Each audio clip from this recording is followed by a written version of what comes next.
Mau tahu ada apa aja jurusan di STIMIK Amik Bandung? Yuk ikuti kita sekarang.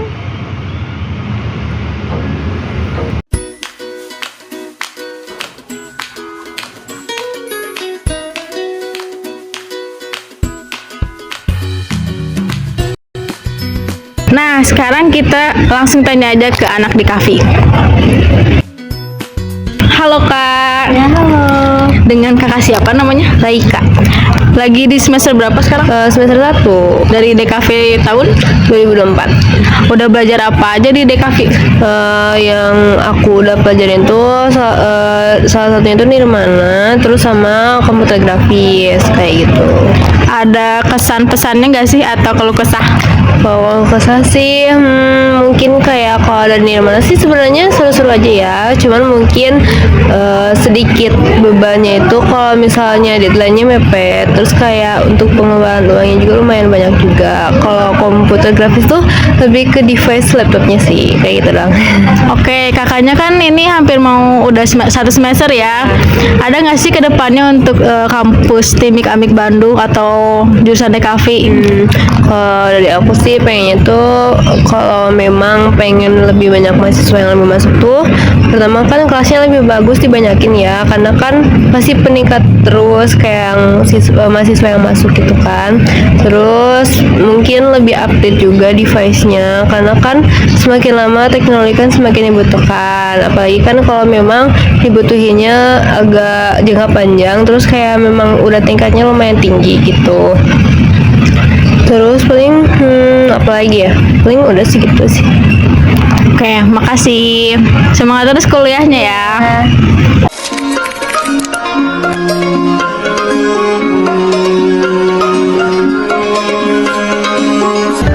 Kan tadi udah tahu nih dari teteh-teteh angkatan 24 anak DKV. Nah, sekarang kita langsung aja ke anak SI.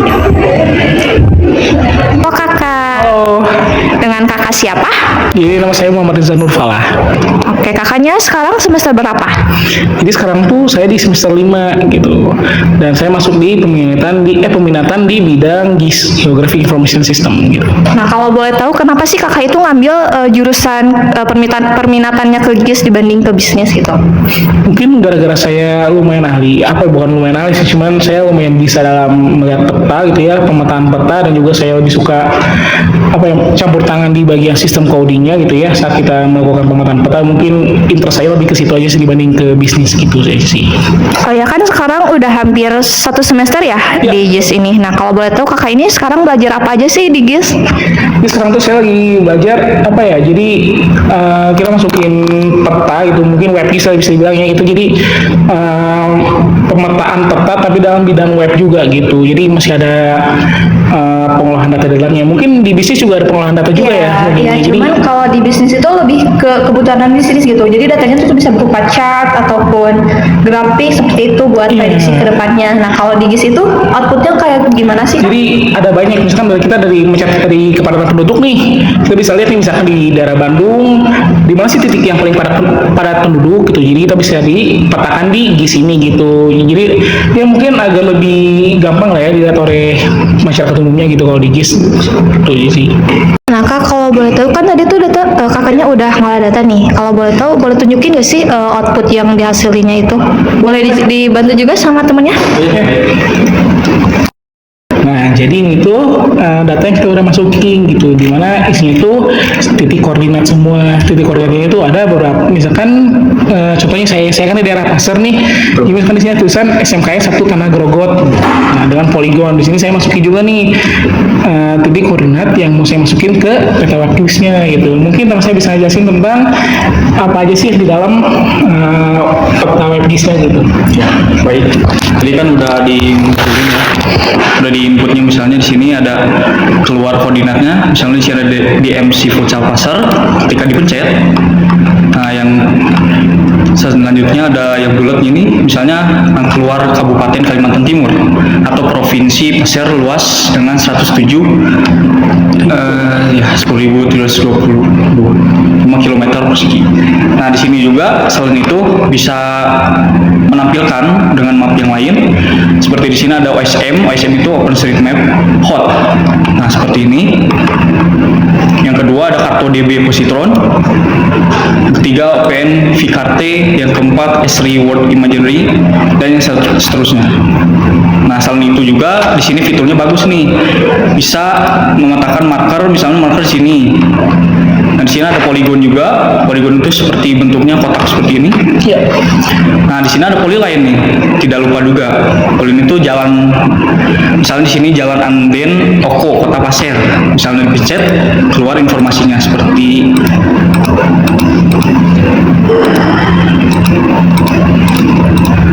Bisa disebut. nah seperti ini. Nah, seperti itu. Di sini ada circle juga inputnya untuk pemetaan bulatnya. Nah, seperti ini. Nah, pas dipencet keluar nama bangunannya dan gambar bangunannya seperti itu, misalkan gitu. Dan beruntung juga ya, karena Garut juga udah ada PC yang memadai gitu ya buat kita melakukan pengolahan data kayak gini. Syukur aja sih Damik ada apa ya, hardware yang memadai lah gitu. Berarti kalau disimpulin ini di GIS itu kayak mulai data berupa bisa poligon, Bisa. Iya, betul. Kalau begitu, makasih ya kakak. Siap. Makasih juga ya udah nanya. Ya, masih semua.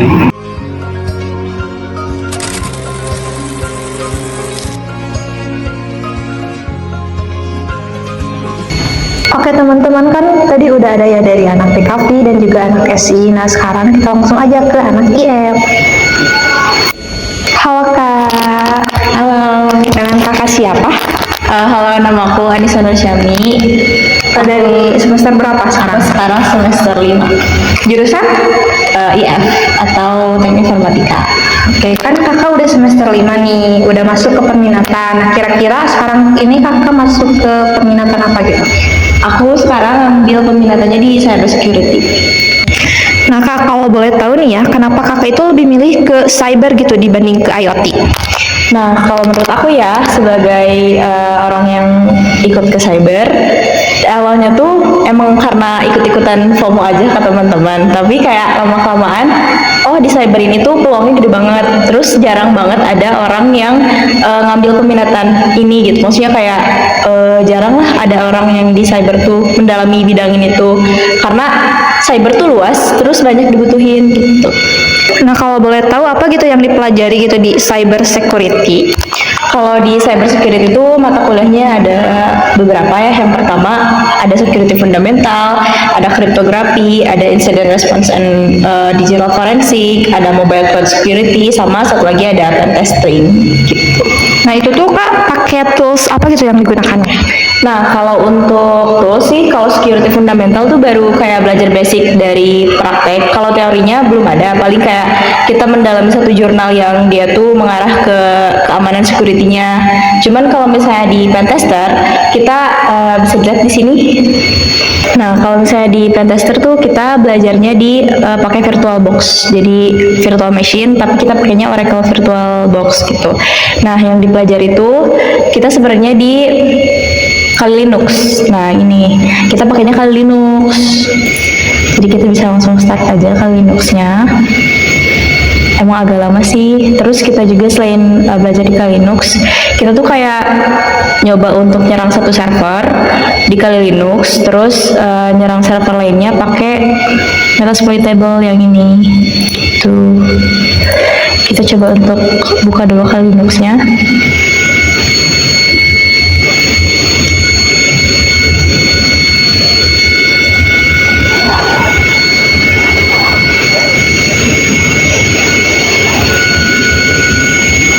Nah kalau boleh tahu ada gak sih kesan pesan buat kedepannya gitu di jurusan di peminatan cyber ini?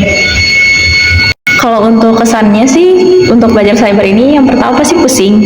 Nah yang kedua, pokoknya mah pusing tapi seru, jadi jangan lupa dijalanin aja gitu. Karena kan apapun juga jadi bisa kalau misalnya kitanya belajar dan niat gitu. Terus pesannya, ya pokoknya mah untuk yang minat atau yang mau masuk cyber, Jangan lupa terus belajar, terus ingin tahu soal itu, karena peluang kerjanya luas banget. Kalau misalnya kaliannya benar-benar minat, bisa jadi pentester, bisa jadi SOC, bisa jadi blue team, red team, dan kayak gitu, dan yang lain-lainnya gitu. Karena banyak banget peluang kerja di cyber itu. Gitu. Oke Kak, kalau gitu makasih ya. Semangat juga buat kuliahnya. Makasih juga, semangat. Terima kasih.